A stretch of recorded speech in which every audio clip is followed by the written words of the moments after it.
Bonjour famille, j'espère que vous allez bien. Bienvenue sur la chaîne Chanel A. Je suis ici pour vous informer, pour vous faire vibrer et pour réagir à tous les buzz, toutes les informations et toutes les actualités qui circulent sur la toile. Mettez-vous à l'aise, voici les nouvelles du jour. Vous savez que nous avons célébré il y a quelques jours la fête des droits des femmes. Et donc, je me devais de vous laisser un message, mais très occupé par les activités de mon association Les Ailes de l'Afrique, je n'ai pas eu le temps de vous laisser une communication. Mais je vais faire un petit récap de la semaine, de tout ce qui s'est passé sur Facebook, de l'actualité de notre pays, de l'actualité de Facebook.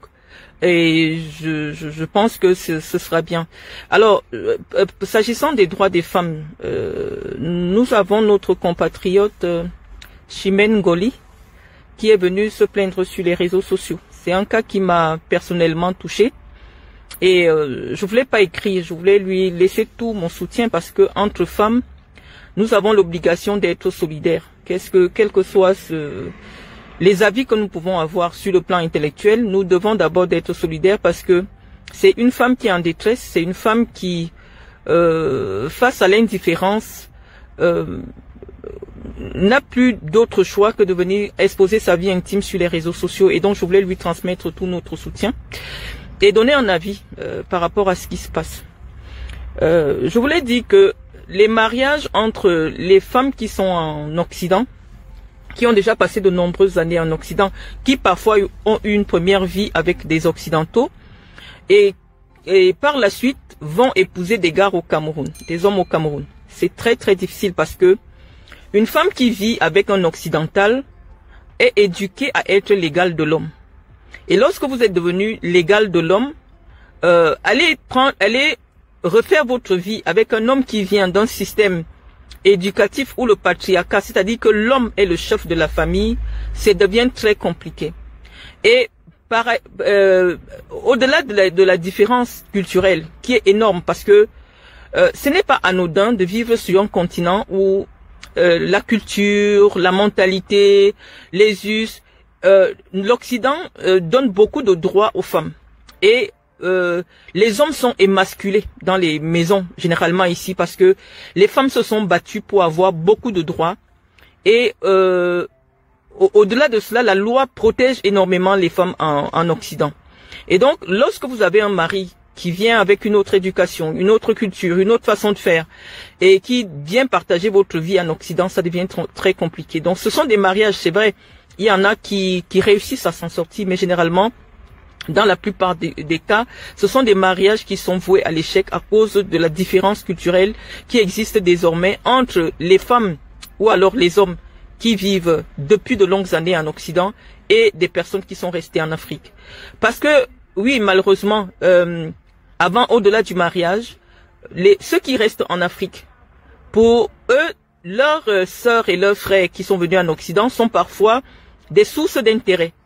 Lorsque vous êtes un benguiste, comme on appelle vulgairement chez nous, même votre propre maman vous prend comme une source de revenus.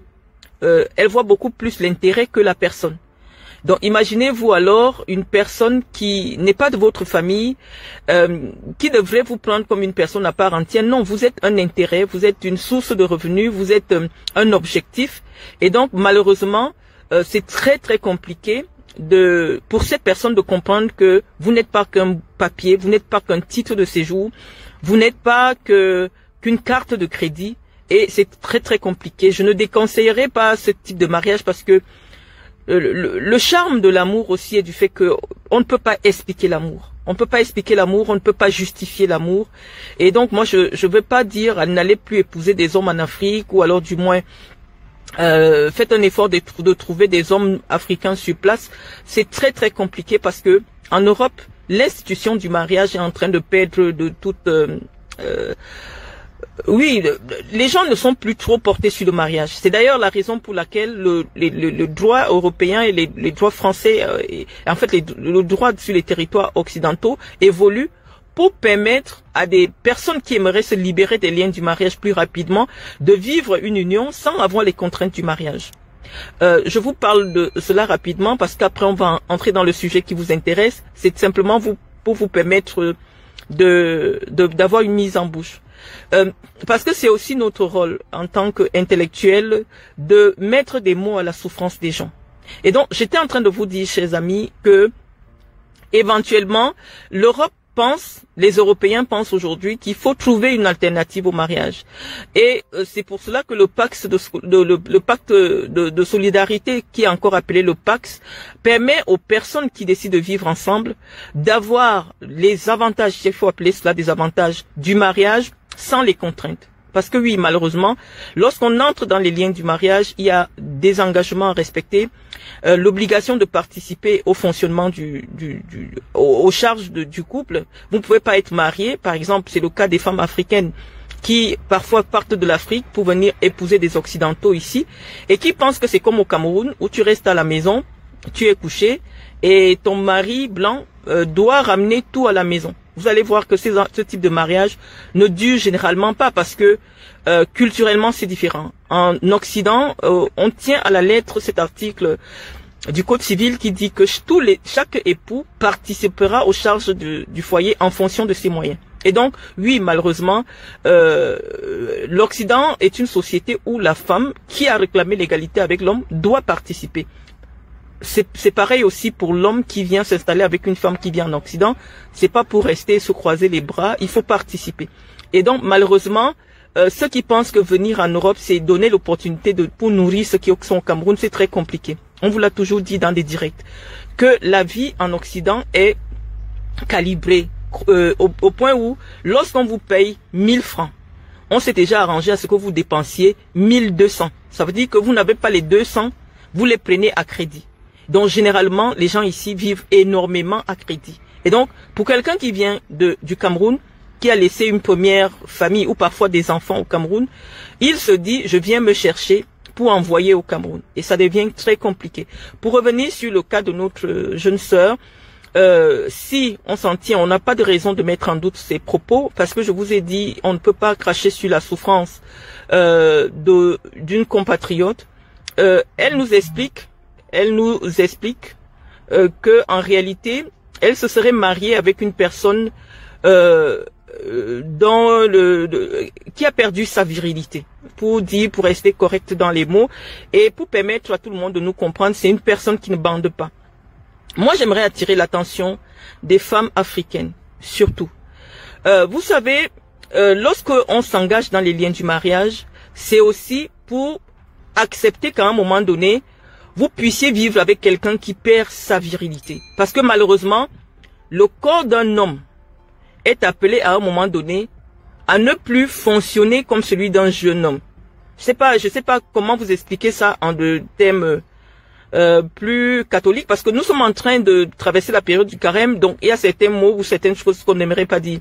Lorsque vous acceptez de vous marier, chère sœur, sachez qu'un homme, la nature a voulu qu'à un moment donné, l'homme ne soit plus sexuellement actif autant que quand il était jeune. Donc, vous n'allez pas aller dire à une femme qui a épousé un homme de 92 ans que son mari fonctionne. Vous n'allez pas le lui dire. Parce que malheureusement, la nature voudrait que à partir de 45 ans, vous voyez comment l'homme perd sa virilité très tôt. À partir de 45 ans, un homme a des pannes sexuelles.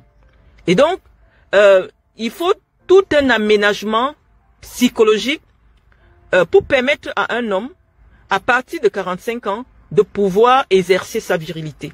Et donc, malheureusement, il y a des choses, des comportements, nos attitudes, nos façons d'émasculer les hommes, malheureusement, qui viennent de l'Afrique, qui peut les pousser à perdre un peu de leur virilité.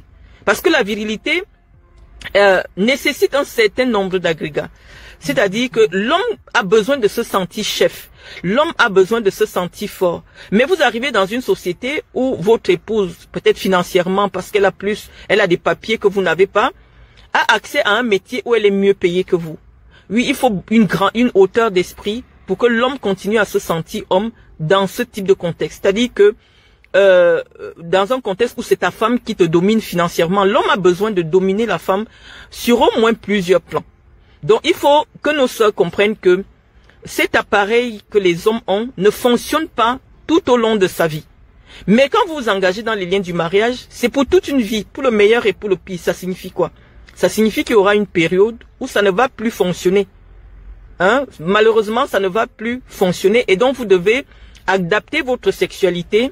Même le bitarco là, hein, Rémi, même le bitarco là ne peut rien parce que c'est la nature. Et je vais vous dire pourquoi sur le plan spirituel, Dieu a voulu qu'à un certain âge, l'homme ne fasse plus l'amour. Normalement, parce que après on va développer, parce que je sais que vous aimez que quand je vous parle un peu de la mystique, c'est-à-dire que je vous disais dans un précédent direct qu'il y a un certain âge où un homme ne doit plus faire les enfants. Parce que n'oublions pas que la fonction première des rapports sexuels était de procréer.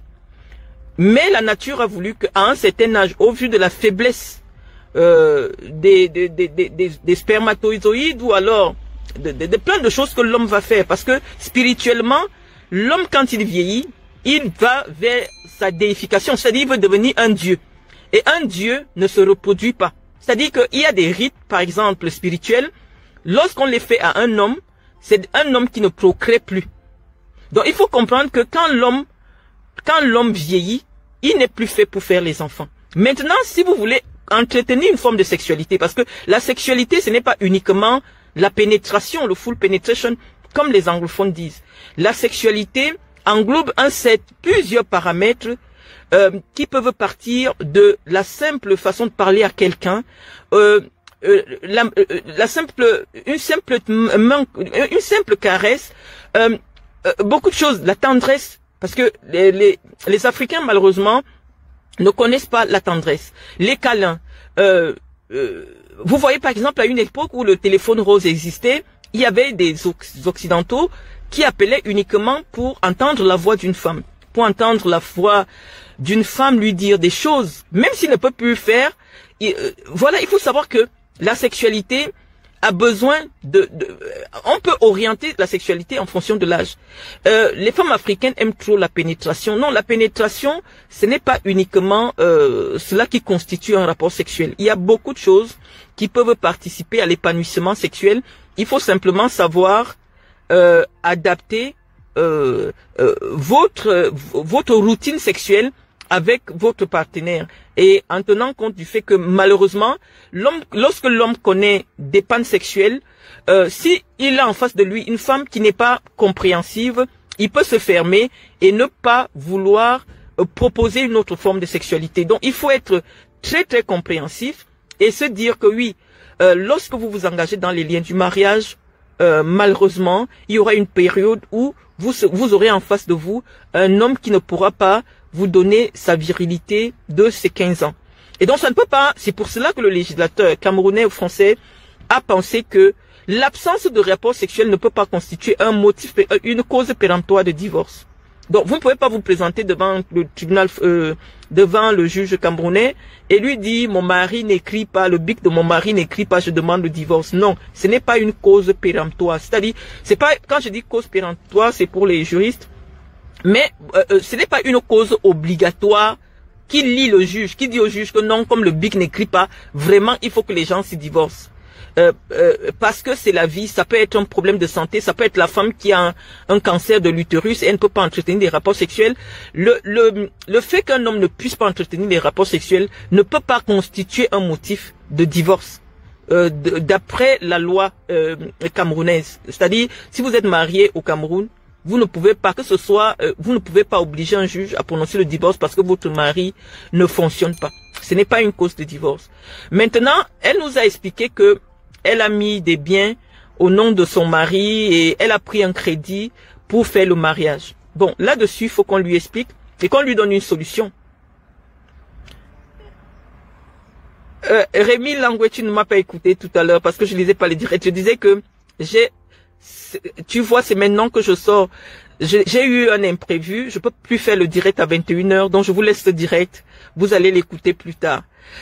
Donc, j'étais en train de vous dire, les amis, pour reprendre le fil de notre conversation, que d'après le droit camerounais, le droit civil camerounais, lorsque un couple est marié, la femme n'hérite pas de l'homme.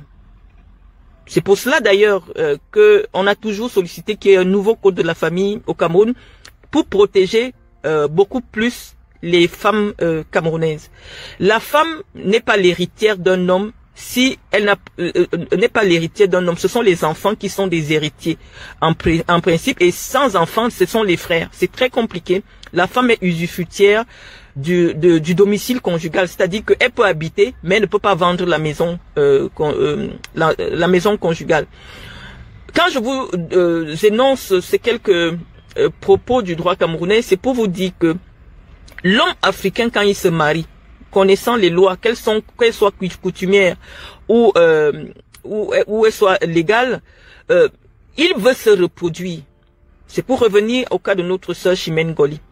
Alors, lorsque vous ne pouvez pas donner des enfants à un homme, ça peut aussi constituer un motif de blocage. On peut expliquer ça sur le plan psychologique, parce que un homme qui épouse une femme qui ne fait pas les enfants, il a l'impression qu'il creuse un puits sans fin. Donc, il faut beaucoup de compréhension dans ce type de relation. Généralement, c'est les Occidentaux ou d'autres personnes qui sont compréhensifs, ou alors de se dire, oui, je me marie, mais malheureusement, je pourrais pas avoir des enfants de manière naturelle. Donc, après le besoin de se reproduire qui peut constituer un blocage dans un foyer, on dit simplement que notre sœur, sachant que son mari a eu des enfants d'un mariage, un précédent mariage, elle devrait, si elle aimait vraiment son mari, se préparer à l'adoption d'après que lui accorde le droit français qui dit que un Français ou une Française qui est mariée à un étranger ou alors qui est mariée, au bout de 2 ans de mariage, peut adopter les enfants de son mari. Parce que oui, ça doit se faire de vice versa. Moi, je ne me vois pas en train d'être mariée et mon mari n'accepte pas mes enfants. Donc, essayez aussi de vous mettre parfois, chère sœur, à la place des hommes. C'est-à-dire que c'est comme si toi, tu avais des enfants, quelqu'un refuse que tu envoies de l'argent à tes enfants au Cameroun, il refuse que tu fasses venir tes enfants, parce que oui, lorsqu'on vient découvrir les avantages qu'il y a dans ces pays occidentaux, on aimerait au moins laisser la chance à nos descendants de pouvoir bénéficier de cela. Elle est française, au bout de 2 ans, elle aurait reconnu les enfants de son époux, les enfants seraient devenus français et ils auraient eu la chance de fréquenter dans un système ou de vivre dans un pays qui leur donne beaucoup plus d'opportunités. Donc, aimer un homme qui a des enfants, c'est pareil aussi qu'aimer une femme qui a des enfants. C'est l'accepter avec son passé, avec sa vie.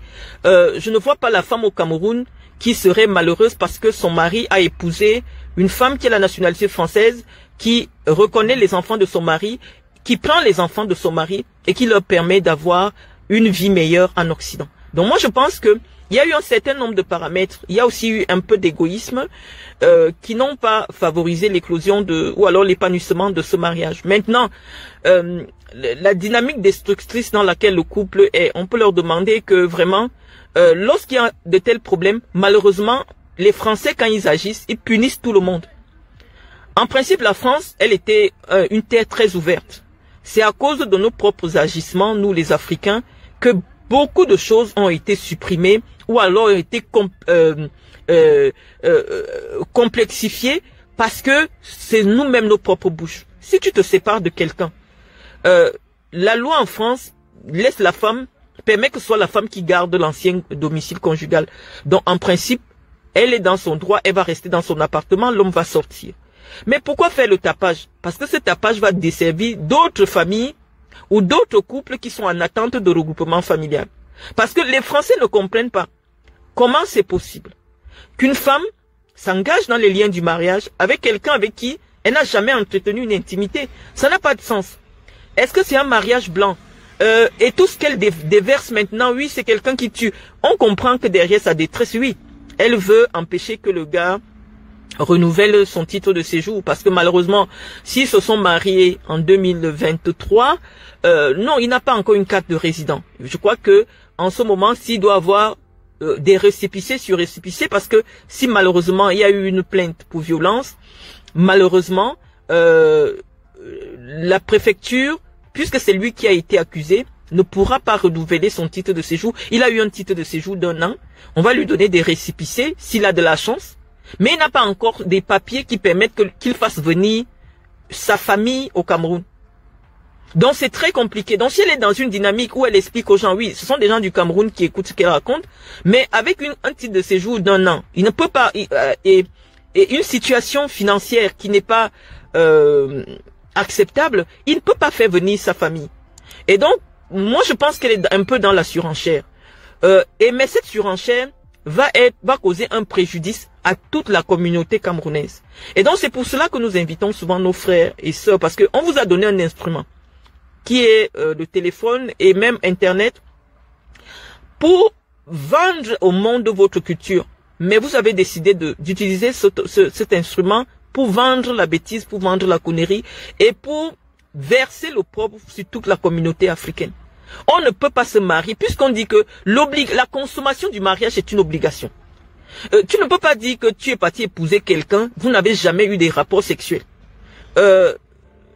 Et comment ça s'est passé au moment de l'audition pour que ton mari puisse avoir le droit, pour que toi tu puisses avoir le droit de se marier? Parce que la France a mis suffisamment de conditions aujourd'hui, suffisamment de contrôle pour permettre que les mariages contractés par des Français à l'étranger soient de vrais mariages. Et donc, lorsque cette dame est partie donner des garanties aux autorités de la mairie de sa ville et aux autorités consulaires qu'il s'agissait d'un vrai mariage, il n'y a plus de raison aujourd'hui. Les raisons qu'elle évoque ne sont plus valables devant les autorités consulaires. Parce qu'on se dit, elle a trompé les autorités consulaires. Elle a intérêt, elle vit dans un pays qui protège les femmes. On ne peut pas tuer quelqu'un comme on veut. Non, pas du tout. Qui protège les femmes. Je pense que elle a assez fait. Elle peut être rassurée du fait que son mari ne pourra pas avoir un titre de résident s'il n'a pas une autre solution pour avoir les papiers. S'il n'est pas parent d'enfants français, s'il n'est pas, même se remarier, s'il n'a pas de titre de séjour sur le territoire français, il ne pourra pas, au vu de la nouvelle loi qui a été discutée, qui a été adoptée par le Sénat français. Donc, malheureusement, tout son tapage médiatique participe simplement à jeter l'opprobre sur tous les couples, que ce soit mixtes, que ce soit des couples entre Africains, qui se font entre des personnes qui vivent au Cameroun et des personnes qui vivent en Europe. Et donc, elle a parlé d'une histoire de dette qu'elle aurait contractée et qu'aujourd'hui elle ne peut plus rembourser ses dettes. On se demande, l'intégration, il faut apprendre à vous intégrer quand vous arrivez en Europe. La dette, lorsqu'on ne peut plus payer une dette, la loi française permet que l'on se déclare en surendettement. Il faut qu'elle se rapproche d'une assistante sociale. On va lui faire le dossier de surendettement. Ça veut dire quoi? Que l'État va te reconnaître comme quelqu'un qui est incapable de payer ses crédits et tous tes crédits vont être effacés. C'est la chose la plus facile à obtenir. C'est vrai qu'il y a un petit bémol. Quand on te reconnaît comme une personne surendettée, tu ne pourras plus jamais prendre un crédit de toute ta vie. Donc, soit elle accepte, parce que généralement ce type de crédit qu'elle prétend avoir eu, je ne pense pas qu'elle puisse avoir 40 000 € de crédit au vu du métier officiel qu'elle déclare. Peut-être qu'elle a eu un petit remboursement à rembourser, elle doit rembourser 300 €, 400 € grand maximum. Si elle a passé par les courtiers en prêt bancaire, peut-être 400 €. Mais elle peut se déclarer en surendettement et sa dette va être effacée. Donc ce n'est pas une raison de se mettre en spectacle, de ternir son image d'artiste, de se mettre en spectacle comme ça. Elle ne pense pas à sa carrière, elle ne pense pas à son image. Moi, je me dis au fond, c'est les choses de l'amour. Elle est encore amoureuse de ce garçon, mais elle l'exprime mal parce qu'elle pense que l'amour, c'est la force. On n'oblige pas quelqu'un à vivre avec soi, non. Lorsque vous avez l'impression qu'une relation ne marche pas, vous ne connaissez pas ce que Dieu a prévu demain pour vous, laissez partir les gens. Ceux qui ne veulent plus rester dans votre vie, laissez-les partir. Et puis, lorsqu'on décide de faire du bien à quelqu'un, ce n'est pas parce qu'on attend en retour une reconnaissance. Et cette petite conclusion va nous permettre d'embrayer sur le sujet qui nous intéresse, à savoir mes anciens amis qui sont devenus les nouveaux amis de Samuel Eto'o. Moi, je leur ai fait beaucoup de bien. Mais j'ai fait mienne la maxime d'Emmanuel Kant qui dit « Agis de telle sorte que tu traites l'humanité aussi bien dans ta personne que dans celle de quelqu'un d'autre, jamais comme un moyen, mais toujours comme une fin. » Ça veut dire quoi? Quand tu aides quelqu'un, aide-le parce que l'aide est bien. Aider quelqu'un est bien parce que, bon, pour les chrétiens disent « Je fais au nom de Dieu ». Ne viens pas aider quelqu'un parce que tu attends qu'il soit un jour reconnaissant, qu'il ne te fasse pas certaines choses parce qu'il va se souvenir que tu l'as aidé.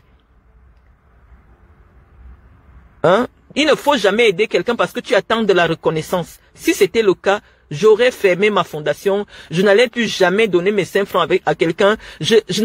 Parce que toutes les personnes que j'ai aidées sont aujourd'hui sur les réseaux sociaux pour me salir, pour m'insulter, pour me vilipender, pour me traiter de tous les noms d'oiseaux.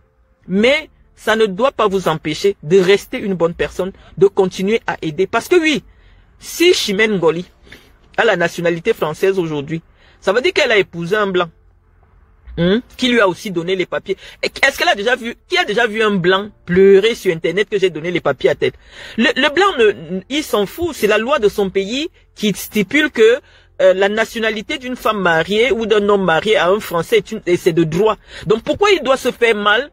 Il doit souffrir parce que quelqu'un a eu les papiers grâce à lui. Vous n'êtes pas venu du Cameroun avec les papiers. C'est la loi d'un pays qui permet que dès que vous vous mariez, au bout de 4 ans, la loi vous donne l'opportunité d'accéder à la nationalité française parce que c'est une nationalité de droit. Donc, en principe, pourquoi ça vous fait mal quand quelqu'un, j'ai vu l'autre aussi pleurer partout comme ça, Zomobem. Non, est-ce que vous êtes, c'est quoi ces affaires de papier? Oh, je lui ai donné les papiers, mais le blanc qui t'a donné les papiers, lui, n'a jamais fait le direct pour dire que je t'ai donné les papiers. Et si ça se trouve, parce que moi, je suis quelqu'un d'extrêmement spirituel, il y a des femmes qui marchent ici dehors avec leur karma sur la tête. C'est-à-dire que il y a des femmes qui pensent que le blanc, lui, n'est pas un vrai être humain. Elle dit que je vais faire n'importe quoi à un blanc. Après, j'irai me marier à mon frère. Non, spirituellement, tu vas porter un karma. Parce que ce que les femmes africaines font aux blancs ici dehors, tu as un mari blanc à la maison. Mais c'est toi qui travaille le camion, parce que tu as le chantier au Cameroun. Il supporte, parce qu'il y a que les blancs, quand le blanc dit qu'il l'aime, il l'aime vraiment. Quand un blanc dit qu'il t'aime, il accepte. Si tu as trouvé au camion, tu lui dis que chérie, j'ai envie de continuer à aller au camion. Il dit que bah, je t'ai trouvé au camion. Si ça te plaît, continue à faire le camion. Mais tu me fais venir un noir ici. Quel est le noir, franchement, qui va accepter tous les soirs? Il sait que 5, 10, 15, 20 personnes sont passées sur toi. Mais lui aussi, tu veux qu'il se lève. Il ne peut pas se lever. Venez souvent raconter les vérités de vos vies. Venez raconter les vérités de vos vies. Rémi Lango, je te dis que tu fais ce qu'on appelle la déclaration de nationalité par le mariage, c'est bien ce que je dis, mais c'est une nationalité qui est de droit. C'est-à-dire, c'est une procédure. Dès que tu as demandé, tu as fait la déclaration de nationalité, c'est de droit, ça ne se débat pas. C'est comme le titre de séjour du parent d'un enfant français. C'est un titre de séjour de droit qui oblige l'État à te donner.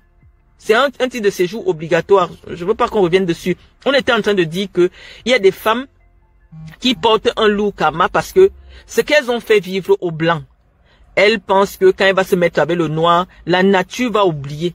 Parce que les femmes africaines, surtout, ce qu'elles font avec les blancs, elles disent seulement que dès que je mets papier, je vais partir. Oui, quand tu vas partir, tu portes avec toi un lourd karma parce que le blanc est un être humain. À la seule différence que il n'y a pas le pigment qui noircit nos peaux dans sa peau, dans son corps. Donc quand vous faites aux enfants des gens, les blancs ici, sachez que Dieu, la nature, va se venger de vous dans vos relations que vous irez chercher au pays. Il y a des femmes ici, elles finissent de voler le blanc, parfois même elles empoisonnent, parfois elles font des choses. Quelqu'un qui t'a aimé, qui t'a donné un toit, qui t'a tout fait, parce qu'il a la peau blanche, tu dis, ah, qu'est-ce que c'est fou avec les blancs, je vous entends souvent, parce que pour vous aussi, le blanc n'est que synonyme d'intérêt. On est avec le blanc, ce n'est pas le vrai mariage. Vos vrais maris sont au Cameroun. Vous êtes ici dans l'attente d'une situation, de l'amélioration de vos situations. Les blancs sont des êtres humains. Donc lorsque vous faites du mal à un autre être humain, la nature va vous envoyer le karma. Donc il faut d'abord que vous vous interrogiez, comment j'ai fait pour me séparer avec mon ancien mari? Est-ce que je n'ai pas tenu compte de tout ce qu'il a fait pour moi? Et je suis venu l'abandonner, je l'ai déposé, j'ai divorcé parce que j'avais déjà des papiers. Vous devez vous poser tout ce genre de questions parce que le blanc est un être humain. Le blanc, devant les yeux de Dieu, je sais pas. Je ne sais pas. Bon, lorsque vous êtes dans une mentalité où vous considérez les gens comme des motifs, oh, elle a épousé un pauvre blanc, oui, il a cherché un riche blanc, oui, pourquoi? C'est-à-dire, vous prenez les blancs comme des objets. Des moyens pour obtenir ou accéder à une amélioration de vos conditions. Voilà quelqu'un qui vient de citer Marthe Zoua. C'est-à-dire que pour elle, le fait d'être la veuve d'un blanc, c'est tellement... Comme c'est un blanc, tu ne fais pas le veuvage. Tu ne fais pas le veuvage parce que c'est un blanc. Malheureusement, aux yeux de Dieu, nous avons tous la même couleur. Tu refuses de faire son veuvage, il va commencer à te poursuivre partout et tuer tous les gens qui viennent sortir avec toi pour manger son argent. Parce que, car nous devenons des esprits, nous avons la même couleur. Nous n'avons même plus de couleur. Donc, essayez un peu de mettre de l'humanité dans vos agissements vis-à-vis des blancs qui vous permettent d'avoir ces papiers qui deviennent aujourd'hui le motif pour lequel vous pensez que vous vous considérez supérieur à vos semblables qui restent au Cameroun. Donc, chers amis, il fallait que je fasse ce point. Je vois que on peut déjà évoluer sur le sujet qui nous intéresse, parce que ça, c'était juste une petite mise en bouche. J'ai partagé sur la page Patience Mvutu une capture d'écran que nombreux parmi vous n'avez pas compris. Le 22 septembre 2022, j'ai reçu un message de mon oncle, parce que j'ai un de mes oncles qui est venu me confirmer inbox que Serge Tamba est effectivement mon oncle maternel. C'est-à-dire que la grand-mère de Serge Tamba et ma grand-mère sont du même village. Et je me dis, bon, on m'a confirmé cela, donc je vais commencer à l'appeler mon oncle. C'est mon oncle maternel. Donc, mon oncle maternel, Serge Tamba, m'avait écrit à la suite d'une publication que j'avais faite sur Samuel Eto'o, où je répondais aux propos que j'avais trouvés très racistes du docteur Fridolin-K, qui pensait que Yannick Noah servait les intérêts coloniaux. C'est pour cela qu'il voulait obliger la FECAFOOT à continuer avec la marque Corps Sportif, et que Samuel Eto'o venait avec une marque nationale, il fallait soutenir. J'ai fait une publication dans laquelle justement j'ai évoqué le fait que personne ne peut considérer que aujourd'hui Yannick Noah sert des intérêts coloniaux, et donc on doit c'est-à-dire on doit l'humilier au Cameroun parce que il serait français mais de père camerounais. J'avais trouvé ça un peu raciste. Je vous avais déjà donné mes raisons, parce que moi-même je suis maman d'un enfant métis, et je me dis mais attends, donc demain si je ne suis plus là, les gens vont dire que mon enfant n'a aucun droit au Cameroun. Ça m'avait un peu choqué, donc j'ai fait une sortie dans laquelle j'exprimais le fait que Yannick Noah vit dans la propre maison de sa maison qu'il a construite à Yaoundé. Donc c'est un thème de Yaoundé, c'est un autochtone de Yaoundé. Contrairement à Samuel Eto'o, quand il vient à Yaoundé, il dort au Hilton. Cette publication a fait un tollé. Moi, je suis resté tranquille. Ça a été repris par les médias. Comme chaque fois que j'écris, tous les journaux en ligne ont repris et tout. Et j'étais dans mon coin, j'étais tranquille. Je crois que j'étais toujours au Cameroun. Ça fait un tollé. Oh, Marlène Mvutu dit que Samuel Eto'o n'a jamais construit Marlène Mvutu. C'est comme ça que mon oncle maternel, Serge Tamba, m'écrit. Il me dit, est-ce que c'est ton message, ça? J'avais même pas répondu d'abord. Il m'envoie, il me dit, merci de ton message, je vais faire grand écho. Ça signifie quoi? Ça signifie qu'il était tellement content que je soutienne Yannick Noah. Parce que vous devez comprendre que les communicants sont comme des avocats. En fonction de la personne qui les paye pour le moment, ils défendent leurs intérêts. C'est pour cela que je ne prends jamais personnellement les combats que j'ai avec des journalistes. C'est-à-dire parce que je considère qu'un journaliste ou alors un communicant, en fonction de son client, c'est-à-dire la personne qui lui donne de l'argent, il peut avoir une attitude irrévérencieuse vis-à-vis de quelqu'un avec qui il est souvent en bon terme. Tamba et moi, on n'a jamais eu un antécédent. On n'a jamais eu un mot plus haut que l'autre. On a toujours eu une relation très cordiale. Moi, je savais même pas que c'est mon sang. Comme on dit souvent que le cri du sang est très fort. Je me suis toujours senti très proche de Tamba. Chaque fois que j'avais quelque chose, j'ai toujours tenu à ce que ce soit que Tamba ait un petit gombo dans mon affaire.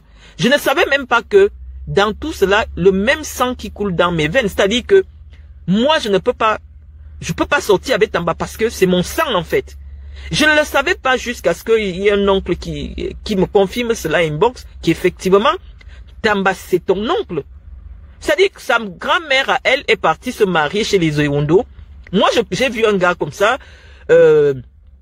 J'adorais son éloquence, je me dis, malgré le handicap, il se bat pour vivre. Je ne savais même pas que nous sommes parentés. C'est comme ça que j'ai commencé à l'attirer, à lui donner des marchés, à lui donner un peu d'argent. Je me suis toujours occupé de Tamba, sans savoir que c'est mon sang qui criait c'est mon sang qui me faisait savoir que ce gars porte le même ADN que toi. Je l'ai toujours aidé sans savoir. Je vous dis qu'il y a un jour que un oncle est venu me confirmer qu'effectivement, Tamba est d'un Kolafende comme ma maman. Et non seulement de Kolafende, sa mère et sa grand-mère et ma grand-mère ont le même sang. Moi, je l'ai toujours aidé sans savoir que c'est le cri du sang qui me poussait, malgré le fait que j'étais emprisonné, que Tamba vienne me demander de l'argent et que je tienne à ce que, quitte à ce que moi je reste sans rien, je donne l'argent à Tamba parce que je voyais qu'il est handicapé. Je n'avais aucun problème avec Tamba. Tamba m'a écrit, il était content que j'allume Samuel Eto'o. Il faut que je vous explique. Parce que j'ai vu des gens venir dire, oui, mais à quel moment il dit que il te demande de clasher Samuel Eto'o. Moi, je parle pas avec les gens au téléphone. Tout le monde sait que je ne cause pas au téléphone. Et je ne suis jamais la première à contacter les gens. Tamba, quand il se présente, c'est parce que je n'ai même pas son numéro. Il m'écrit, Marlène, c'est Serge Tamba. Bonjour Marlène, c'est Serge Tamba. C'est ton message, il m'envoie le message. Je reste d'abord, je ne réponds pas. Je lui dis effectivement, c'est une réponse à Fridolin que par rapport à la sortie sur il vient me féliciter. Il dit qu'il va partager ça partout pour que les gens soient au courant.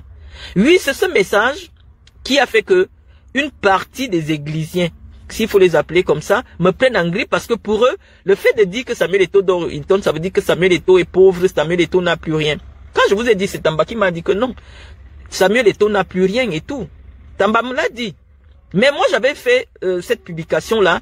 Je n'ai pas demandé à Tamba de partager ça dans tous les WhatsApp. Il était tellement content que j'allume Samuel Eto'o. Mais je ne lui en veux pas parce que les intérêts des uns et des autres évoluent. Tamba, c'est un vieil ami de Samuel Eto'o. À l'époque, quand je vous dis que Tamba était venu me voir en prison, nous étions en 2013. Mais avant 2013, Tamba traînait déjà avec Samuel Eto'o. Ça veut dire que ils ont au moins 15 ans d'amitié. Quand je dis amitié, ça veut dire que des gens qui marchent ensemble. Ils ont au moins 15 ans d'amitié. Puisqu'il vous dit que c'est lui, il sortait avec Nathalie Nkwa, après il a donné Nathalie Nkwa à Samuel Eto'o. Bah, là-dessus, on va aussi développer. Mais, je vous dis que sur cette partie-là, Tamba est venu me féliciter d'avoir allumé Samuel Eto'o sur Facebook. Je ne sais pas pourquoi cette publication avait pris cette ampleur, mais Tamba s'est chargé de partager ça partout. Il me dit que je vais faire l'âge écho. Il va partager ça partout pour que Samuel Eto'o se sente humilié.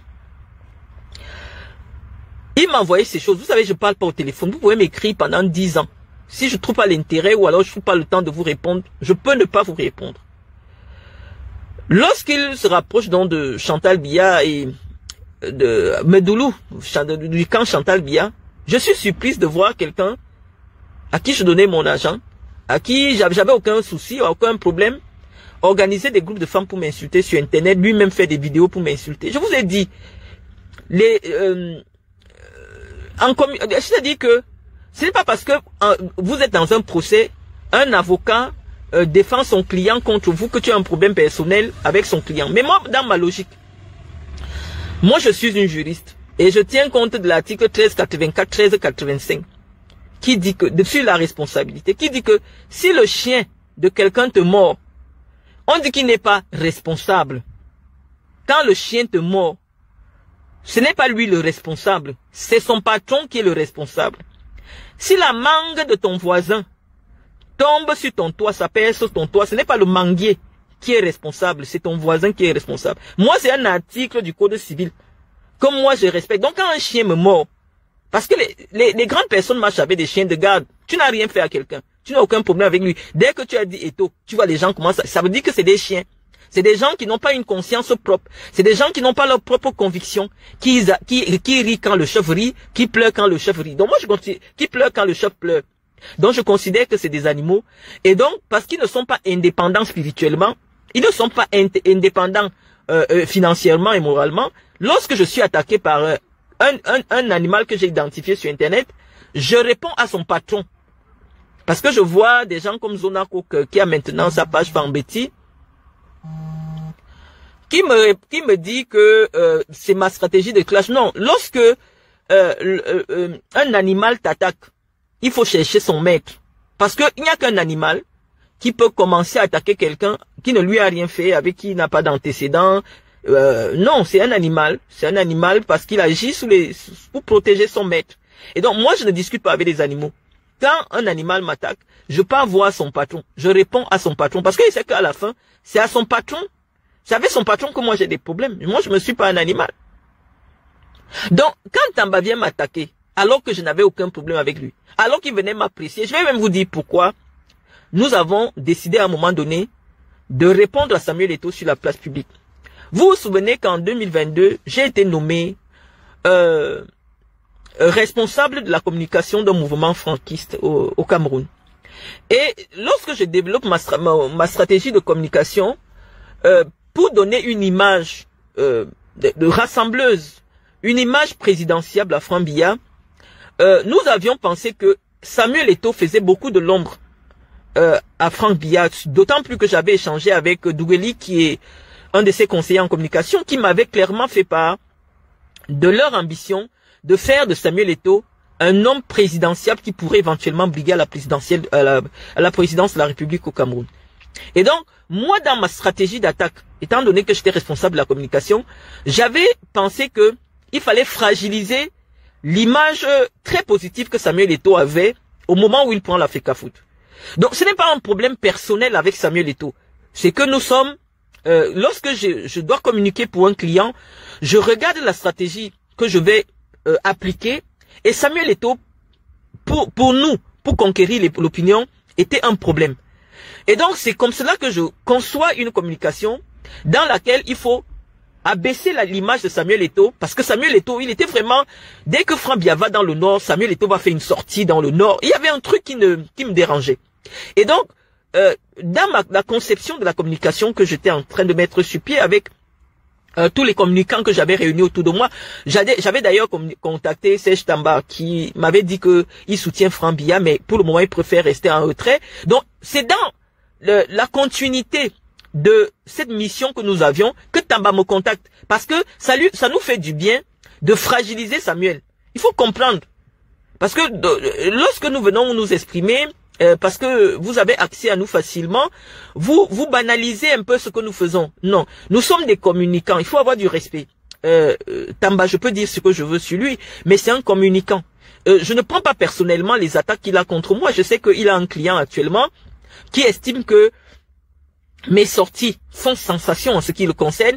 Mes sorties ont de la crédibilité parce que premièrement, c'est le domaine dans lequel j'ai passé 17 ans. Et donc, il faut me fragiliser dans l'espace public. Et donc, je ne le prends pas personnellement, non, pas du tout. C'est un jeu, c'est une profession. Pareil aussi, je sais recevoir les coups, mais je sais aussi en donner. Donc, je sais que je suis conscient des coups que je donne souvent à mes adversaires, et forcément, je m'attendrai à ce qu'il y ait des répliques. Donc, c'est dans cette optique de fragiliser l'image de Samuel Eto'o que j'avais réuni autour de moi des tribalistes comme des Tamba. Parce que Tamba était avec moi, pourquoi? Parce qu'à l'époque, moi, j'étais tribaliste. Donc, quand Tamba vient m'encourager parce que il soutient son frère Ewondo de Yaoundé. Il faut d'abord comprendre la logique des gens. Donc, il est content parce que on vient d'évoquer un élément tribal. Il est content. On dit que Yannick Noah, qui est Ewondo comme lui, il est autochtone, machin, il vient m'encourager et il décide donc, il s'en fout de l'amitié avec Samuel Eto'o. Donc, oui, à un moment donné, lorsque je change de camp, je dis actuellement, je ne suis plus tribaliste. Je ne suis plus soutien de Paul Biya. Oui, forcément, même si Tamba était mon mari, nous devrions avoir une guerre idéologique. Parce que oui, forcément, nous n'appartenons plus au même camp. Nous sommes dans deux camps idéologiques différents. Et chacun va utiliser les armes en sa possession pour essayer de fragiliser la stature de l'autre. Et malheureusement, très malheureusement, mon cher oncle n'a pas mesuré ma capacité de nuisance. C'est-à-dire que j'ai tous les éléments. Lorsque je décide d'avoir quelqu'un, je mets tout en jeu. Je mets tout en jeu, même le sexe. Parce que oui, le sexe est un instrument de manipulation. Ceux qui font la politique vont vous expliquer, les politiciens, pour ceux qui ont lu Sexus Politicus, d'un auteur français, ils savent que les politiciens, à un moment donné de la négociation, quand ils savent que le sexe peut intervenir, ils font intervenir le sexe pour dominer ou alors pour obtenir ce qu'ils veulent. Ce n'est pas mon cas, mais je veux dire que dans le combat qui est le nôtre, toutes les armes sont utilisées. Et donc Tamba n'avait pas mesuré que moi je gardais toutes les balles. Parce que je sais qu'un ami peut devenir ennemi. Je vous ai déjà expliqué ma théorie. Donc sur mes amis, je garde tout. Tamba ne savait pas que j'avais la preuve irréfutable qu'il n'y a pas longtemps, il était contre Samuel Eto'o, qu'il a participé à vilipender Samuel Eto'o sur les réseaux sociaux. Il ne savait pas que j'ai la preuve. Quand il venait m'insulter, j'ai vu ils ont monté quelqu'un pour venir dire oui, j'avais vendu une voiture. Sauf que la deuxième sortie de Monsieur Talla, il explique que ils se sont rendus au domicile de mes parents pour aller me chercher à soi. On leur a dit que c'est le domicile, avec des policiers, c'est le domicile du délégué général de la sûreté, l'ancien délégué Pierre Milo Modjo. Mes amis, je reviens encore sur ce problème parce que ici, sur cette page, vous n'avez pas écouté. J'avais eu un problème, c'est-à-dire j'avais eu une livraison de près de 5 tonnes d'équipements sportifs Nike pour le compte de ma société Intermédiatis. Et environ 1 tonne ont été saisies par le commissariat, par la délégation régionale de la police judiciaire. C'était le commissaire divisionnaire NIT qui était là. Parce que quand vous entendez souvent que les gens ont été assassinés, les gens ont été tués, la chance que j'ai eue, c'est que j'ai réussi à m'extirper au Cameroun. Je vais vous expliquer tous les problèmes avec toutes les personnes que j'ai eues. Parce que quand j'ai entendu ce gars parler de cette histoire, Thomas Nkono était le nouveau directeur de Aspire, du projet Aspire au Cameroun. Mais Nike savait que c'est avec ma société Intermédiatis qu'ils ont le contrat des équipements. Donc quand les équipements sont arrivés à Douala, la société de transit est venue livrer à mes bureaux en Vogada. Moi, j'étais en France, j'étais pas là. C'est comme ça que Thomas Nkono va chercher le divisionneur NIT, qui est forcément une de ses relations. Ils arrivent à mes bureaux, ils embarquent le camion avec tous les équipements. En fait, il y avait une partie qui avait déjà été installée dans nos magasins, mais le reste de la cargaison, ils ont embarqué, ils sont partis avec. J'ai envoyé une sœur à moi qui allait voir le commissaire NIT. Je l'ai eu, j'étais en France. Le commissaire NIT m'a dit que non, Marlène, il faut que je sache que, oui, je dois lui envoyer 500 000. J'ai envoyé 500 000.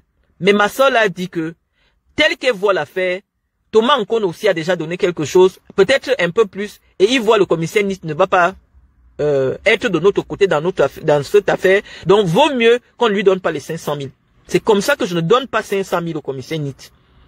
Le divisionnaire NIT, il vit. Parce que quand je vois son nom, les papiers avec son nom sortent partout. Moi, je vais expliquer tout.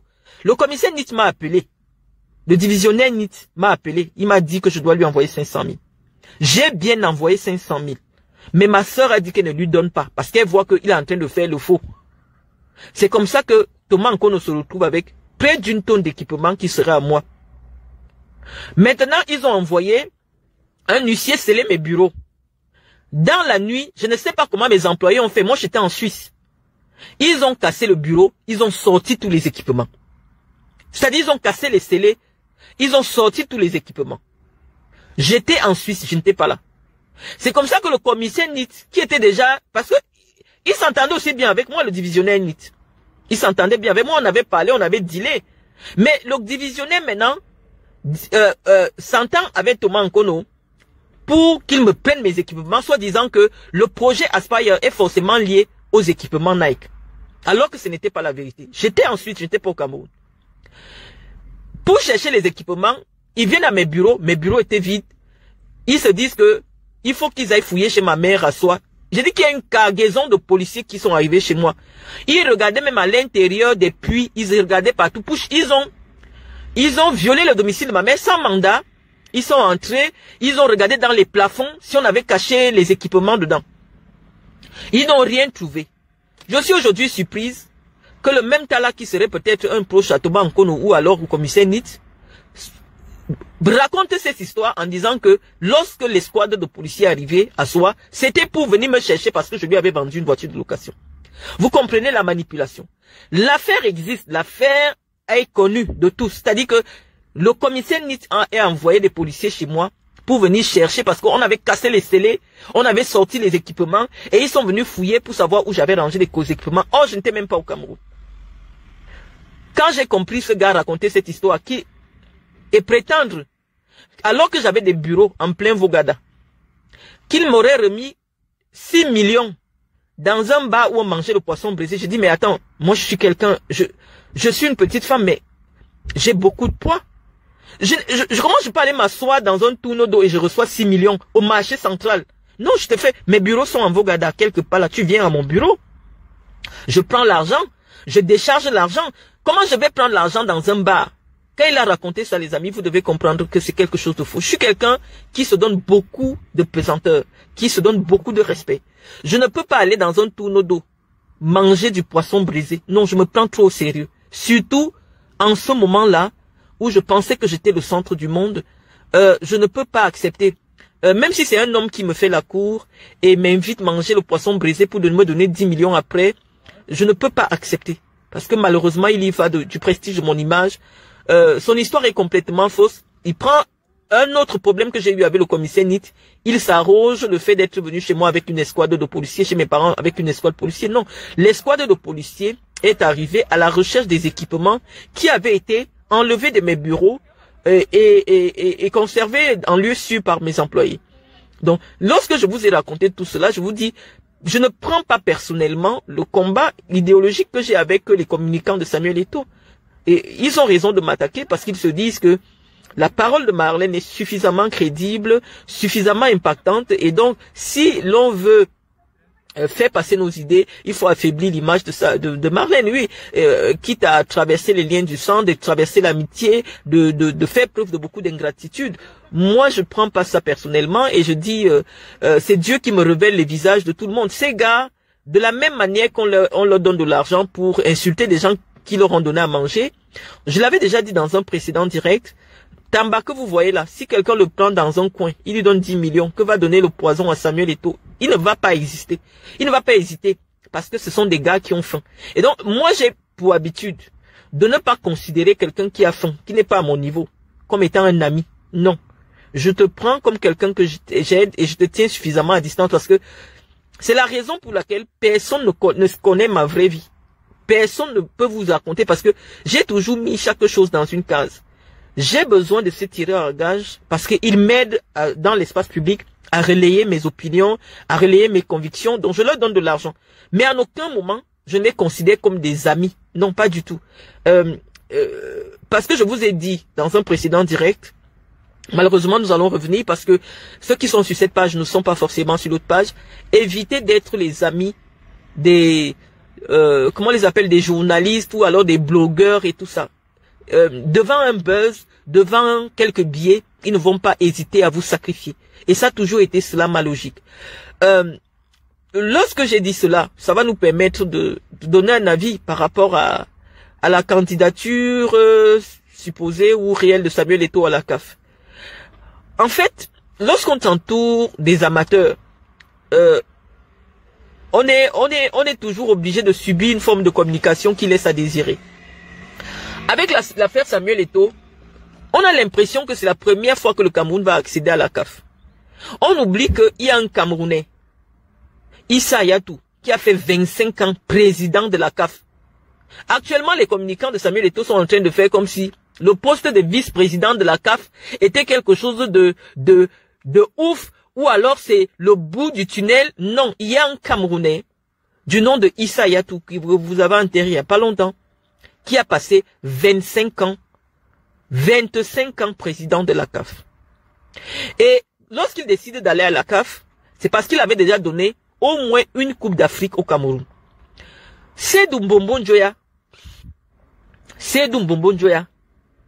il est vice-président de la CAF. Mais après avoir donné une CAN au Cameroun, la CAN de 2017, il a donné la CAN de 2017 avec Tombi Aroko au Cameroun et il s'en va à la CAF.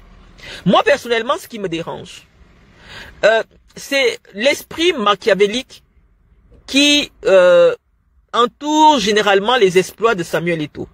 On oublie, moi je n'oublie pas le voice qui a fuité, dans lequel il disait que son ambition c'est de chasser Seydou Mbombo Njoya à la CAF, de le chasser à la FECAFOOT parce qu'ils ont eu quelques embrouilles.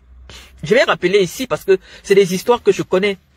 Le père de Seydou Mbombo Njoya, vous savez, il a été un ancien ministre des Sports au Cameroun, a toujours considéré Samuel Eto'o comme son propre fils. A toujours considéré Samuel Eto'o. Et donc, Seydou Mbombo Njoya et Samuel Eto'o étaient comme des frères. Mais Samuel Eto'o, dans sa culture, dans sa façon de faire, est ce genre d'enfant qui a passé sa vie à envier ce que les gens possédaient. Je vais vous expliquer, on va faire de la psychologie à 2 balles. C'est-à-dire que Eto'o peut voir une belle femme. Tant qu'il ne voit pas son ami avec cette femme-là, il ne va pas la draguer. Il va venir, déjà qu'il ne drague pas les femmes. C'est quelqu'un, je ne sais pas, on va peut-être entrer dans sa psychologie un peu. Parce que oui, lorsque vous faites des études de droit, en criminologie, on vous apprend à entrer dans le cerveau d'un homme criminel. On va entrer dans la psychologie. C'est-à-dire, c'est quelqu'un qui n'est attiré que par ce que quelqu'un d'autre, parce qu'il a un esprit de convoitise très élevé. Une chose ne lui plaît pas tant qu'elle n'appartient pas à quelqu'un d'autre. Donc c'est l'esprit qui est derrière sa démarche à la CAF qui nous gêne un tout petit peu. Il va venir à la CAF, pas pour faire porter le nom du Cameroun, pas pour l'honneur du Cameroun, non. Il vient à la CAF parce qu'il veut chasser Sédou. Et nous, ce type de projet, nous ne nous sentons pas solidaires de telles démarches. C'est pour ça que ça ne nous fait ni chaud ni froid qu'il devienne même président de la CAF si la seule ambition, c'est d'aller chasser quelqu'un dont le père en mourant savait qu'il a laissé un frère qui va l'aider à être dans le football. Moi, personnellement, humainement et sur le plan éthique, ça me gêne. Quand on sait, puisqu'on a écouté le voice de Samuel Eto'o, sa seule ambition à la CAF, c'est pas pour aller améliorer ou changer des choses, non, pas du tout, comme on va revenir sur les arguments qui sont présentés par ses communicants, mais il y a d'abord une revanche personnelle. Donc imaginez-vous, il arrive toujours quelque part avec une ambiance de règlement de compte, pareil comme il a fait la FECAFOOT. Comme les gens de la FECAFOOT l'avaient suspendu pendant 16 matchs, il vient à la FECAFOOT pour se venger des gens de la FECAFOOT. Et donc il vient chasser le monde. Et comme les gens de la CAF aussi ont osé recaler sa candidature, il va là-bas pour se venger. La place du Cameroun dans l'UNIFAC, parce que pour ceux qui ne savent pas, la CAF est divisée en 6 grandes zones. L'Afrique centrale, l'Afrique de l'Ouest, l'Afrique de l'Est, l'Afrique australe et tout cela. Et en Afrique centrale, il n'y a pas un pays en Afrique centrale qui peut parler de football devant le Cameroun. Mais imaginez-vous la gymnastique que Samuel Eto'o a été obligé de faire pour que les gens de la CAF soient obligés de l'accepter. Parce que parmi les présidents, les vice-présidents, chaque zone de la CAF a droit à une place. Mais qu'on choisit parmi les différents candidats, il s'est arrangé, grâce au trafic d'influence, à se présenter comme l'unique candidat de la zone Afrique centrale. Parce qu'il savait que actuellement, les gens de la CAF, même si c'est moi qui me suis un peu éloigné des affaires de football qui présentait ma candidature, ils allaient même si c'est Tamba, ils allaient voter pour Tamba que de voter pour Samuel Eto'o parce que on sait que c'est quelqu'un qui arrive toujours avec une mauvaise énergie, qui n'est pas une énergie qui permet au groupe d'avancer, mais pour lui pour satisfaire l'ego de Samuel Eto'o. Et ce type de personne, dans des initiatives où un groupe a besoin d'être soudé, où on a besoin de fonctionner en groupe, c'est pas quelqu'un qui doit être dans des groupes. Et donc, malheureusement, je n'imagine pas l'ambiance aujourd'hui à la CAF, où Samuel Eto'o vient en tant que vice-président parce qu'il vient s'imposer, il vient pour chasser Sédou Bobo Njoya, il vient parce qu'il a l'ambition pour après de chasser. Donc, c'est très très compliqué. Et ça laisse une image pas très réluisante au football camerounais, qui, quand même, on a eu un grand président, Issa Hayatou, que Samuel Eto'o a aidé à chasser. Parce que ça, ses affidés ont oublié. Samuel Eto'o s'est allié avec un malgache, Ahmad Ahmad, pour battre un Camerounais qui avait une belle posture pour être le premier noir président de la FIFA. Ça, vous avez oublié. Vous avez oublié que Issa Hayatou, après avoir passé près de 5 mandats à la CAF, avait le potentiel pour prendre la tête de la FIFA. Mais Samuel Eto'o s'est allié à un malgache, hein, Ahmad Ahmad, pour battre son frère camerounais. Mais vous voulez quand même que, parce qu'il est candidat à la vice-présidence, on doit vraiment mobiliser tout le Cameroun, on doit, ils viennent nous insulter, oh les ébous, machin et tout ça, machin. C'est-à-dire que ceux qui fréquentent Samuel Eto'o se comportent exactement comme lui, c'est-à-dire que ils pensent qu'ils sont en compétition avec des gens alors qu'ils sont en compétition avec eux-mêmes. Sédou Mbombo Njoya est vice-président de la CAF. Mais avant Sédou Mbombo Njoya, un Camerounais qui a été président de la FECAFOOT a été lui aussi président de la CAF pendant près de 5 mandats. Donc, je ne sais pas, près de 6 mandats. Est-ce que c'est quelque chose de nouveau Qu'est-ce que ça va apporter? J'ai lu quelque part que la seule ambition qu'il a pour le football africain, c'est de faire en sorte que la CAN se joue tous les 4 ans. Je me dis, bon voilà, malheureusement notre frère, il réfléchit pas beaucoup puisqu'il n'a pas fait grand chose dans l'Africa Foot. Il n'a fait que détruire les acquis de l'Africa Foot. Mais est-ce qu'il n'a pas imaginé en tant soit peu que l'organisation de la Coupe d'Afrique dans un continent qui compte 54 pays participe au développement, à l'émulation, parce qu'il y a au développement des infrastructures sportives dans ces pays qui devraient accueillir la CAN, mais aussi à participer à la vitalité même de ce sport dans le continent. Les autres pays peuvent se prendre le luxe d'organiser la Coupe d'Europe tous les 4 ans. Pourquoi? Parce que ils ont la Champions League, ils ont des championnats très puissants qui sont sponsorisés. Mais on entend parler du football en Afrique que lorsqu'il y a la CAN. Donc oui, la périodicité actuelle de la CAF, de la CAN, moi, elle me semble meilleure, d'autant plus que si tous les pays africains doivent organiser la CAN tous les 4 ans, imaginez-vous, en 20 ans, vous n'avez que 5 pays qui organisent. L'Europe n'a pas le même nombre de pays que l'Afrique. 58 pays. Ça veut dire qu'il faut combien d'années pour faire le tour? Je sais qu'il n'a pas pensé à tout cela, au-delà du fait que pour les démocraties fragiles, parce que lorsqu'on parle de football, il faut aussi réfléchir sur l'aspect sociopolitique. Les coupes d'Afrique dans des pays ou dans des démocraties fragiles comme celle qui est en Afrique participent à la cohésion de la nation. Lorsqu'une nation accueille la CAN, c'est l'occasion pour cette nation de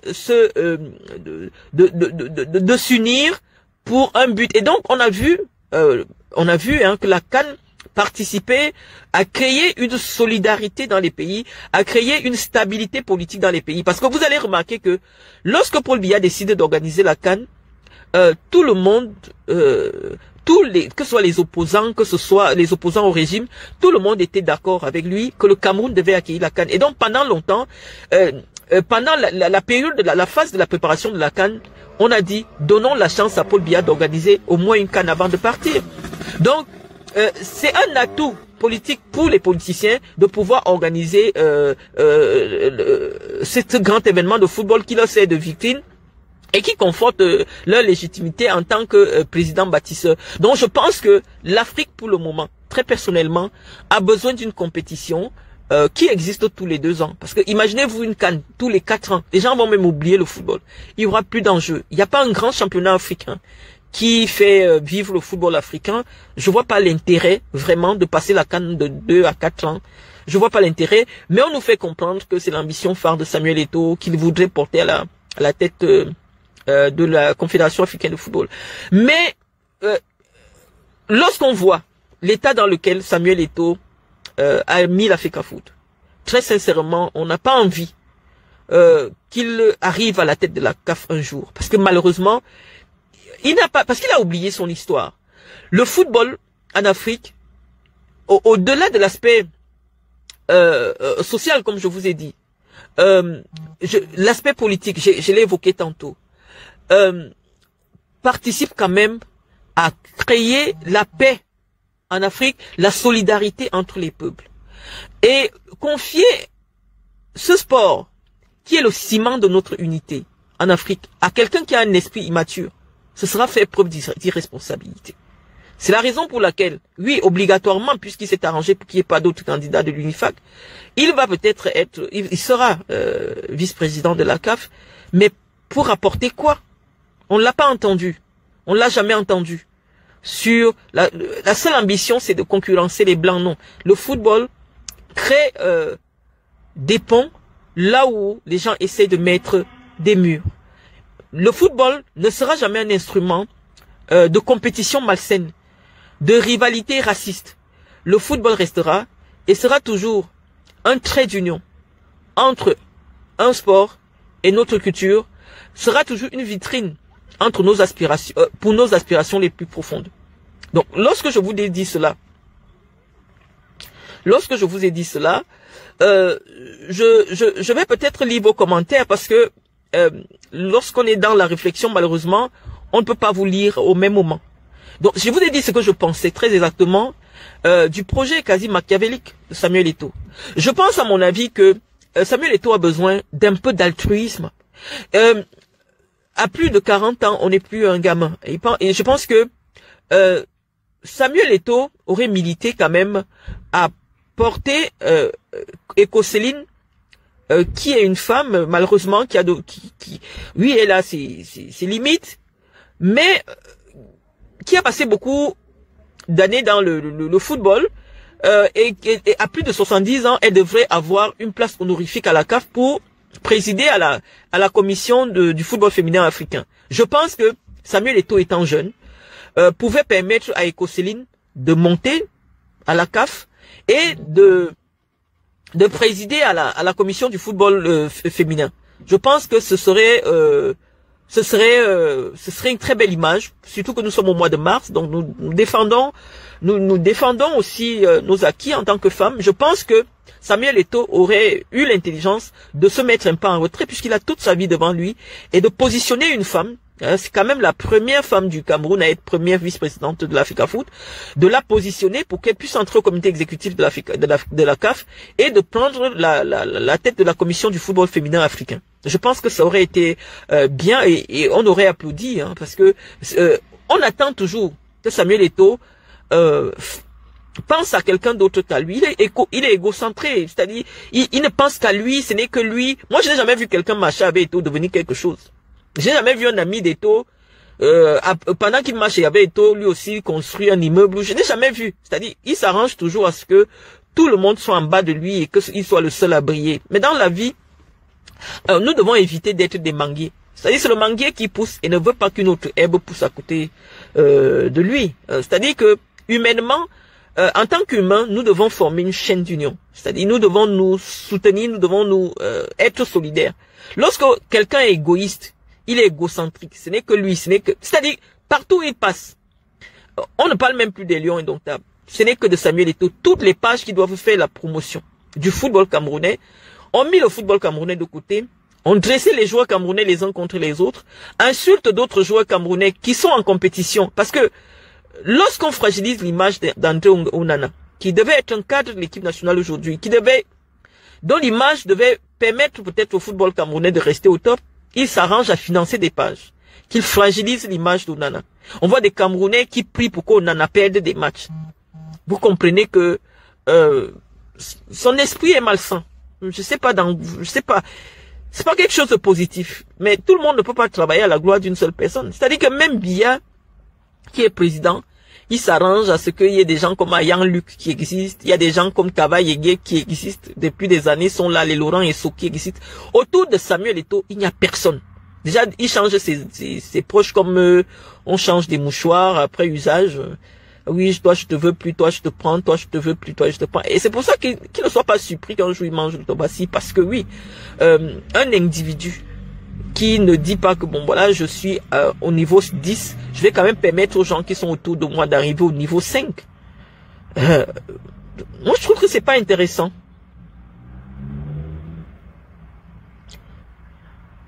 Bon, et Marlène, étant donné que ses parents d'Etoudi l'ont lâché pour un second mandat à la tête de l'Africa Foot, pour satisfaire son ego, pour ne pas tout perdre, voilà pourquoi il veut aller. Moi, après, je ne peux pas jurer sur ce qui se passe sur Etoudi, parce que je disais à quelqu'un dernièrement que Samuel Eto'o fait beaucoup de bien à Paul Biya. Parce que lorsque tout le monde insulte Samuel Eto'o, les gens s'empêchent de voir l'état du président Biya. Donc, je ne sais pas pourquoi on pense que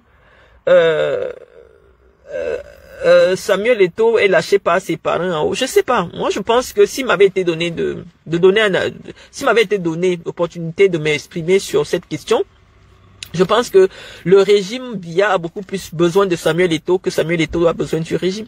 Moi, c'est mon avis. Parce que lorsque nous sommes sur Internet à parler de Samuel Eto'o, à tirer sur les manquements de Samuel Eto'o, on oublie qu'il y a quelqu'un qui a 92 ans. C'est-à-dire qu'un ancêtre qui a décidé que lui là, la présidence du Cameroun, c'est son bien personnel. C'est sa maison de retraite. Il vit là-bas, il dort, il s'en fout de vous. On ne parle pas de ça. Ce qui nous mobilise, c'est de savoir que demain, Eto'o va passer à la candidature, c'est de savoir si ou c'est de savoir ça. Donc, je suis en train de vous dire qu'il y a des gens, malheureusement, qui sont dotés d'une énergie. Ça leur permet de monter, hein, mais ça laisse trop de désastres. La famille du football est séparée, vraiment, il sait que la FECAFOOT, ça va pas être possible. Quand je vois comme les gars comme le président de Popo, je vous ai dit, je vous ai dit plein de choses. Hein. Je vous ai dit que quand Samuel arrive, il n'a pas l'argent. Quand vous voyez le président de Popo parler de Samuel, comme c'est votre star, mais moi je le vois petit comme ça, parce que Samuel est arrivé devant lui, c'est sûr qu'il a donné l'argent à Samuel. Sur quelle base le président, on l'appelle Seki Kwen, peut dire qu'il voit Eto'o petit comme ça, qu'Eto'o quand il est devant lui, il est petit. Parce qu'à un moment donné, c'est lui qui a financé les activités d'Eto'o. Donc quand les gens qui t'ont aidé, les gens qui t'ont donné de l'argent, sont insatisfaits ou alors il ne peut plus passer à la FECAFOOT. Donc il a intérêt, comme disait tantôt, à partir à la CAF, puisque c'est un acquis. Mais moi je pense que à la FECAFOOT, pour faire durer l'imposture de Biya, parce que Biya veut reprendre le pouvoir. Si Eto'o n'est plus à la FECAFOOT, on va se concentrer sur ce que Paul Biya fait. Et ça va être très grave. Donc moi je ne sais pas si c'est bien réfléchi. Oui, Eto'o, il a détourné l'argent. Malheureusement, j'espère qu'on va quand même lui permettre de partir à la CAF, parce que ce n'est pas parce qu'il part à la CAF qu'il ne viendra pas répondre du détournement du milliard, des milliards qu'on cherche de la CAN. Le Cameroun est un pays très compliqué. Donc, on peut que lui souhaiter du bien et on donne notre avis sur la question. À savoir que ce gars est un ouragan. Oui, l'ouragan vient avec beaucoup de force, mais ça détruit tout au passage. Bon, Christian Moussima, tu vois Eto'o petit comme ça et vous parlez de lui, j'ai l'impression que c'est les greux. Oui, c'est votre mot. C'est-à-dire que lorsque vous ne savez pas qu'il y a une différence entre l'instinct et la raison, vous êtes des gens qui fonctionnent à l'instinct. C'est-à-dire l'instinct grégaire. On vous empêche de réfléchir, vous réagissez instinctivement. Et lorsque vous avez en face de vous une personne qui raisonne, pour vous la raison c'est de l'aigreur. Et quel est le débat que je peux avoir avec quelqu'un? Moi je suis une intellectuelle qui raisonne. Toi tu es un être humain doté d'un instinct grégaire. L'instinct et la raison ne peuvent pas échanger. Si tu trouves que je suis aigri, tu fais quoi sur ma page? Il est 20h. Tu fais quoi sur ma page? Va là où il n'y a pas l'aigreur. Christian Moussima. La raison, le raisonnement intellectuel ne sera jamais de l'aigreur. El Hadj Abdou Mega me dit, tu es jalouse de Samuel Eto'o, quelle méchanceté. Non, c'est pas possible. Non, je suis pas jalouse de lui. On jalouse quelqu'un dont on sait qu'on a peut-être les mêmes capacités, le même profil. Non, j'ai pas le profil de Samuel Eto'o et je serais pas jalouse de lui. Samuel Eto'o a atteint les sommets dans le football et je pense que ce n'est que une suite logique. C'est-à-dire, on a vu, il n'est pas le premier à faire ce qu'il a fait. Platini a joué au football. Platini a été à la tête de l'UEFA. Mais on a bien vu que les affaires ont rattrapé Platini et il a été obligé d'abandonner son poste à l'UEFA. Donc, lorsqu'on vient raisonner avec des gens qui ont pour moteur l'instinct, c'est très compliqué. Vous allez seulement voir la jalousie, les greux. Non, pas du tout. Lorsque vous venez m'écouter, c'est parce que vous voulez entendre la raison. Vous ne voulez pas... non, c'est pas l'instinct qui parle ici. On a vu Platini arriver à la tête de l'UEFA. On a vu même Sepp Blatter, président de la FIFA, qui a été débarqué à cause des affaires. Donc, rien ne vous garantit, lorsqu'il y a des affaires qui vous suivent, même si vous êtes déjà à la FIFA là-bas, on vient vous enlever de là. Sepp Blatter, c'est une affaire de corruption avec le Qatar et tout ça qui a fait partie de Sepp Blatter. On a vu le FBI venir faire des enquêtes au sein de la FIFA. C'était une grande première. Donc, je vous assure que rien n'est garanti, voilà, ce n'est pas nouveau, c'est la place que notre pays doit avoir dans le football, ce n'est pas la place de Samuel Eto'o, mais c'est la place qui revient de droit à une nation qui a permis à l'Afrique d'avoir 5 places à la Coupe du Monde. Notre pays est le pays qui a permis à l'Afrique d'avoir 5 places à la Coupe du Monde et donc n'importe quel représentant du Cameroun a le droit de présider à la destinée de la CAF. Parce que notre pays a porté cette confédération au plus haut niveau. Premièrement avec un de nos concitoyens qui était président de la CAF pendant plus de 25 ans. Je pense le meilleur président que la CAF n'ait jamais connu. Nous avons une équipe nationale qui a 5 coupes d'Afrique. Je crois qu'il est qui a été la première à accéder au quart de finale d'une Coupe du Monde et qui a permis à l'Afrique d'avoir 5 places. C'est pas n'importe quel pays. Donc Samuel Eto'o vient seulement jouir du travail que ses prédécesseurs, c'est-à-dire de notre riche histoire footballistique. Et ceux qui ont écrit cette histoire sont humbles et c'est pour cela que nous lui demandons de s'inspirer d'un garçon comme, d'un papa, comme Roger Mila. C'est grâce à Roger Mila que le Cameroun accède au quart de finale qui va permettre à l'Afrique d'avoir 5 places à la Coupe du Monde. Mais Roger Mila est d'une humilité légendaire. Mais ce sont eux qui ont écrit l'histoire du football camerounais. Samuel Eto'o a joué pour les Blancs. On ne lui connaît pas. Lui, il a joué un peu en Europe, on l'a vu. Il a gagné beaucoup d'argent, c'est pour lui et pour la famille. Mais le football camerounais, c'est les Thomas Nkono. Le football camerounais, c'est les Roger Mila. C'est eux qui ont écrit en lettres d'or l'histoire du football camerounais dans au Panthéon en Afrique. Donc, et ces personnes sont humbles, pas parce qu'elles ne peuvent pas faire ce que Samuel Eto'o fait, c'est parce qu'elles estiment simplement que à chaque époque son idole. Et toi a été l'idole, notre idole, nous qui regardions le football dans les années 2000 à 2015, 2020. Mais lui, il empêche que des André Onana soient aussi des idoles d'une autre génération. Les boules disent souvent que si c'est Motom, c'est-à-dire que ça ne doit, après lui, il ne doit plus avoir une autre star de football au Cameroun. C'est ça qu'on dit que c'est pas bien. Donc, mes chers amis, je vous remercie. Vous voyez, je peux pas rester gelé d'avoir écouté cette communication. C'est l'essentiel de ce que nous avions à dire. Je peux pas lire tous vos messages. Je prendrai peut-être le soin de lire. S'il y a d'autres directs qu'on peut faire, on va les faire. Voilà, Aristide Gono, merci pour ton intervention. Oui, tu n'as pas le droit de me suivre, Christian Moussima. Ce n'est pas une obligation. Je travaille pas pour un média public. Lorsque je viens communiquer sur ma plateforme et que tu me réponds que c'est l'aigreur et la jalousie parce que je développe un argumentaire qui ne te convient pas, je ne suis pas une déesse, je n'ai pas la science infuse. Je dis en fonction de mon prisme d'observation et je dis ce que je pense.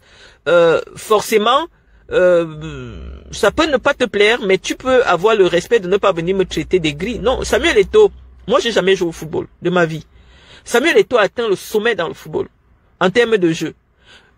Moi je n'ai jamais gagné 1 milliard par mois. Samuel Eto'o a gagné 1 milliard par mois. Si ce n'est pas la maladie mentale, à partir de quel moment moi je m'assois et je dis que je vais le jalouser? Je vais jalouser quoi sur un homme? Moi je suis une femme. Je vais jalouser quoi sur lui?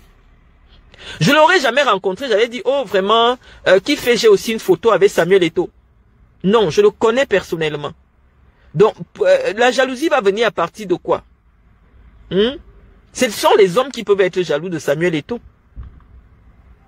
Moi, je vais jalouser Samuel Eto'o, pourquoi? Je n'aime pas ce qu'il fait, je n'aime pas ce qu'il est, mais en tant que personne, il a des qualités humaines que j'ai souvent relevées ici, mais je dis, il y a certaines choses qu'il fait qui relèvent de la psychologie. Je pense qu'à un moment donné, Samuel Eto'o aura besoin de prendre un rendez-vous chez un psychiatre pour qu'on essaie de lui expliquer ou alors de mettre des mots à ces mots qui le dérangent. Une femme ne lui plaît pas tant qu'il n'a pas vu la femme là avec son ami. Non, il peut pas aimer une femme si la femme n'est pas avec son ami. Il ne peut pas aimer quelque chose s'il ne voit pas son ami avec la chose. Pour faire un petit Congo, ça, lorsque la mère de son enfant, Étienne m'avait appelé, elle m'a dit, Georgette Eto'o, qui est son épouse, était la copine de Sonor. Donc, quand on amenait souvent Georgette Eto'o chez eux, parce qu'ils habitaient à deux, elle était la copine de Sonor. Donc, comprenez. Et il a pris la copine de Sonor, il en a fait son épouse. Donc, c'est un monsieur qui fonctionne comme ça. Donc, Marianne Pineda me dit que elle savait que Georgette, c'est pour ça qu'elle accueillait Georgette chez elle. Elle voyait bien Georgette aller passer la nuit avec Sonor. Mais elle n'a pas compris comment, subitement, elle qui était la légitime, on lui demande de devenir Chiza. Donc, voilà, on peut dire des choses pour essayer d'expliquer un peu le comportement de la personne. Parce que ça n'a pas de sens. Donc, sur ce, les amis, je vous remercie et puis de m'avoir écouté et puis à très bientôt. Bye bye. Voilà, nous sommes arrivés à la fin de cette vidéo. N'hésitez pas à nous dire ce que vous en pensez dans les commentaires, à nous donner vos avis tout en restant courtois. Prenez soin de vous. Au revoir.